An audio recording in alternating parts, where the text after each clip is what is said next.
અમરેલીમાં નવનિર્મિત ST bus સ્ટેશનનું લોકાર્પણ ક્યારે? અધિકારીઓનો એક જ જવાબ, 20% કામ બાકી છે. જિલ્લા લેવલનું અમરેલી એસટી ડેપોનું કામ ગોકળ ગતિએ પ્રાથમિક સુવિધાઓમાંથી વંચિત. કામ ચલાવ બસ સ્ટેશનથી મુસાફરો થયા પરેશાન. અમરેલી જિલ્લા લેવલનું એસટી બસ સ્ટેશન જ્યાં રોજના હજારો લોકો અવરજવર કરે છે, જે બસ સ્ટેશનનું કામ છેલ્લા 5 વર્ષથી ગોકળ ગતિએ ચાલતું હોવાથી મુસાફરોને ધૂળિયા અને પ્રાથમિક સવલતોથી વંચિત રહ્યા છે. કામ ચલાવ બસ સ્ટેશનથી હાલ સંતોષ માનવો પડી રહ્યો છે. કામ ચલાવ બસ સ્ટેશનની વાત કરીએ તો ત્યાં મુસાફરોને બેસવાની કોઈ વ્યવસ્થા નથી.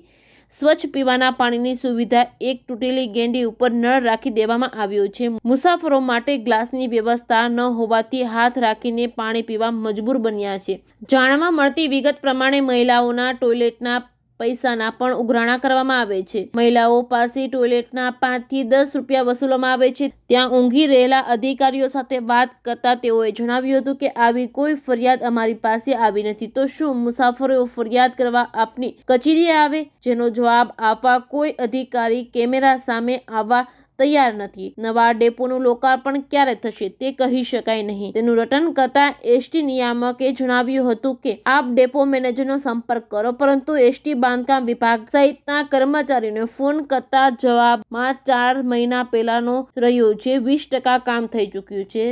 બને તેટલું ઝડપથી કામ કરી દઈશું, પરંતુ ફાયર સેફટી અમદાવાદની વાડજની કંપની દ્વારા કરવામાં આવી રહ્યું છે. એજન્સીને ફોન કરવામાં આવતા જવાબદાર મુકેશ પંચાલે જણાવ્યું હતું કે અમારું પેમેન્ટ એજન્સી દ્વારા નહીં ચૂકવાતા કામ હોલ્ડ ઉપર છે.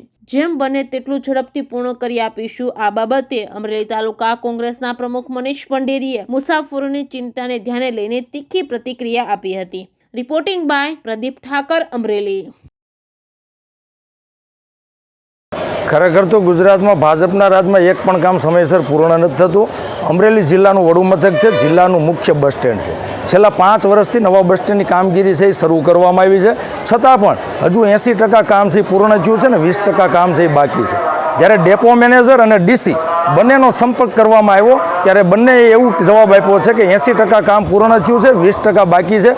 ક્યારે નવું બસ સ્ટેન્ડ છે એ શરૂ કરવામાં આવે એની અમે ચોક્કસ તારીખ ન આપી શકીએ. નવું બસ સ્ટેન્ડ જ્યાં સુધી શરૂ ન થાય ત્યાં સુધી હંગામી બસ સ્ટેન્ડ અહીંયા કામ ચલાવ બસ સ્ટેન્ડ છે ઊભું કરવામાં આવ્યું છે. જ્યાં પણ સારા રોડ છે નહીં, ગોઠણે ગોઠણે ખાડા છે, ધૂળની ડમળિયું ઉડે છે બસ આવે ત્યારે, જેથી ધૂળ ઉડવાથી મુસાફરો વિદ્યાર્થીઓનું છે આરોગ્ય છે એ જોખમાય છે. વિદ્યાર્થી અને મુસાફરો માટે બેસવાની પણ પૂરતી સુવિધાઓ નથી. યુરિનલ બ્લોક પણ પૂરતા નથી. પીવાનું પાણી અને યુરિનલ બ્લોક માટેનું પાણી બંને માટે એક જ ખાલી 500 લીટરનો ટાંકો છે. એટલે વહેલામાં વહેલી તકે નવું બસ સ્ટેન્ડ છે એ શરૂ કરવામાં આવે એવી ગુજરાત સરકાર આગળ મારી લાગણી અને માગણી છે.